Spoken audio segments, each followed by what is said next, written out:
Canada really has to examine its own approach to these people. In any case, there is, as far as I'm aware, no evidence that any Indian government body had anything to do with it. We are seeing openly posters talking about kill Indians, kill Hindus, drive Hindus out of Canada, go ahead and attack the diplomats. Photos and names of prominent Indian diplomats seem to be very much like a case of extreme political pandering. My thoughts are that it's an extremely disappointing development.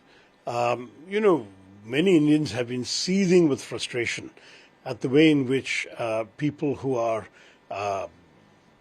if not terrorists themselves, are flagrantly inciting violence against our country, talking about the dismemberment of India, have been able to get complete freedom and sanctuary in a country like Canada. But we have valued our relationship with Canada, and we have not escalated our concerns beyond a certain point, though we have, I'm sure, conveyed them at various levels to the Canadian authorities. It's a relationship we've always valued. The trade is at considerable levels. We have a large Indian diaspora population there, 1.7 million people in a country of just 40 million. We also have, of course, a large number of Indian students, and the number has been increasing. So there have been a lot of things we value in the relationship. I would have expected that Canada would value the relationship as well. But the extraordinary decision of the Prime Minister to go public with an allegation without a shred of evidence of Indian government complicity in a murder in his country shocks me, to be very frank. I believe the story is that it was triggered by the fact that a media leak was about to happen of this allegation. A media story is one thing for a Prime Minister, for political reasons, to want to get ahead of a media story. It really looks like it's doubling down on the pandering to a certain political element in that country. We know the government is dependent upon certain support, and perhaps this is why they needed to do that. They have elections also coming up very soon. So for all of these reasons, Canadian politics has led to a situation where a very valued relationship between two countries has been thrown into jeopardy.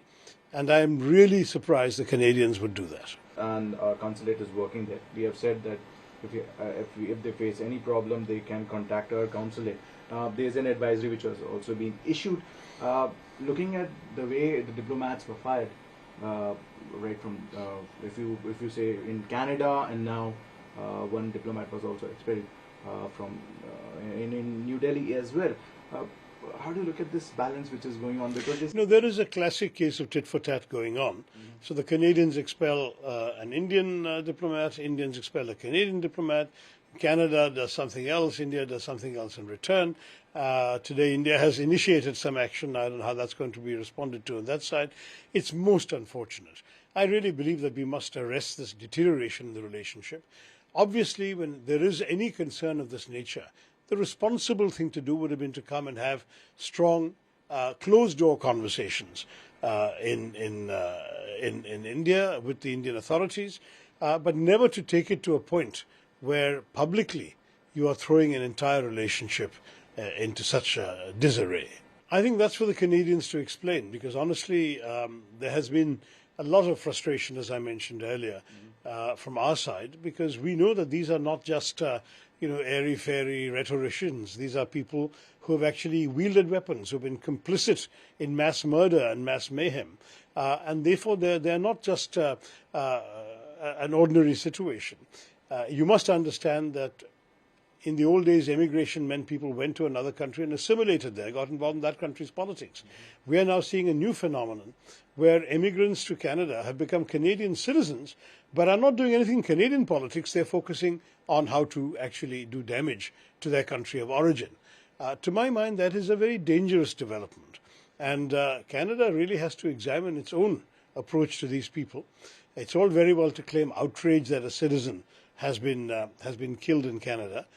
In any case, there is, as far as I'm aware, no evidence that any Indian government body had anything to do with it, because we know that, unfortunately, this fringe terrorist group has a number of factions, and there have been gangland-style killings of various members of these various groups, including one today. So my own view is that there could have been any other explanation for what happened. In any case, whatever is happening, why their own citizens are allowed with impunity to behave in this manner, threatening the sovereignty, territorial integrity, and good interests of a friendly country is something only the Canadians can answer. Well, I think it's certainly an unwelcome step, simply because in all these matters, people-to-people relations are important. Many of the Canadians who come here as visitors are actually people of Indian origin visiting their families. Don't forget that 99% of the Indians in Canada and the Sikhs in Canada are completely normal, innocent people with no interest in this kind of violence or fomenting of violence. So they will also be hurt by this, as well as regular Canadian tourists who would be a valuable source of revenue for our hotels and so on. So I think it's unfortunate that it's come to this matter, but I can understand the concern that the Indian government feels that if in the process of processing visas, you're vulnerable to attack by these irresponsible elements whom Canada is not able to protect you against, then it becomes a problem. I think if Canada had taken a robust approach, saying that they will look after the security of diplomats stationed in their country, it would have been a different story. But unfortunately, we are seeing openly posters talking about kill Indians, kill Hindus, drive Hindus out of Canada, go ahead and attack the diplomats. Photos and names of prominent Indian diplomats have been shown at rallies. There was a rally in which the assassination of Indira Gandhi was depicted in gory detail as if it's something to be celebrated. And all of this has been functioning in Canada in the name of free speech. I find that very strange and very difficult to understand. Certainly, I can assure you that in our country, no foreign elements would be allowed to threaten diplomats of another country or another country's territorial integrity without very severe action being taken by the government of India. And therefore, we are reasonably within our rights to expect the same thing from the Canadians. I don't want to now start giving commentary on the words of an Indian state spokesman. I'm sure that the government would have thought about the implications of such a statement before making it. It does seem, to be very honest, to be a sort of slap in the face for a country that till very recently anyway we had good relations with. I hope that we can arrest this deterioration. I hope we can rebuild the relationship again. Certainly getting this particular present-day problem off the table as quickly as possible is indispensable, but on that the ball is very much in the Canadians' court. They have to share with the Indians what is the basis for their suspicion. And then India should decide what action to be taken. What is so ironic about all this is, between two friendly countries, let us argue, for argument's sake. I mean, I think this could have been a gangland killing between different Khalistani factions, but if for argument's sake, somebody associated with the Indian government had actually done this, what is the right thing to do?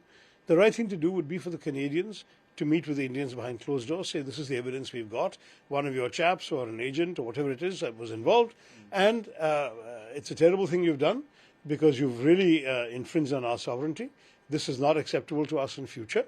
But whatever action is to be taken, quietly withdraw the people who gave these orders from our country, and we will forget about it. But we will not let you understand. We want you to understand that we don't appreciate this kind of language.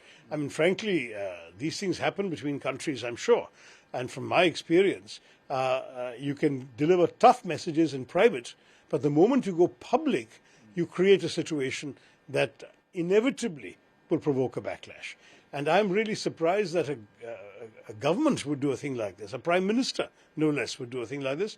And it does seem to me very much like a case of extreme political pandering to certain interests in Canada associated with his party. And I think that's not the way you treat a friendly government without being paying any heed to the diplomatic consequences thereof. Look, we have been advocating a women's reservation bill. We passed one, as you know, in 2010 in the Rajya Sabha. It would have been the easiest thing in the world for the government to just retrieve that text and pass it again. But what they've chosen to do is to amend the text in such a way as to introduce two new conditions. One is a census, and as you know, the 2021 census didn't take place, and they have still not announced a new date for the census. Then secondly, a delimitation, which will only follow from a census. Now, with two major sort of milestones that have to be crossed before the bill is implemented, and neither milestone has a date attached, it looks to me very much like another one of these celebrated BJP jumlas, where you promise something you have no intention of delivering. And that seems to me what has happened in this bill. So it was striking that even parties that had objected in the past to this bill, voted along with it now, and with the sole exception of one party of two MPs, we have had an enormous unanimity amongst the Lok Sabha members yesterday, and I'm sure we'll see something similar in the Rajya Sabha today. But when will it actually come into effect? Only the BJP government can answer.